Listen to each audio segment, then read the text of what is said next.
The secret to grow the world's longest hair and no canes. Wonderful! Lately there has been a growing interest in natural beauty products, such as the use of honey, coconut oil and olive oil, replacing conventional hair care. While using less chemical treatments to maintain the health of our hair and skin, the search for natural alternatives has led us to find the beauty pack in the remote region of Asia, where women have long hair, and based on a very natural method. Rice water is the secret. The secret to a strong, shiny and long hair originates in an ancient Chinese village called Huangguo. Called the Long Hair Village, the women of this place are known for their long, shiny, gray hair.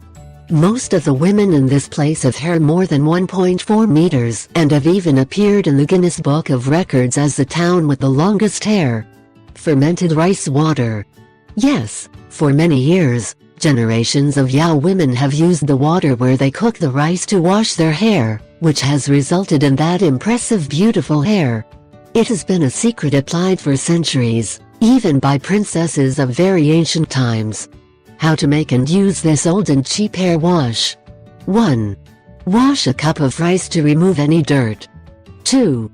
Place in a bowl and cover with water for 15 minutes, stirring occasionally. 3. Strain water into a plastic bottle. 4. Leave it at room temperature for a day or until it becomes slightly acidic and begins to ferment. 5. Pour in a pot, boil and let cool. 6. Add a few drops of essential oil of tea, lavender or rosemary. 7. Use this water as an alternative shampoo, massaging gently on your scalp and throughout your hair. 8. Rinse everything thoroughly. If you cook rice 2 or 3 times a week, you should be able to collect enough rice water for 2 or 3 washes. I ask 3 favors. 1.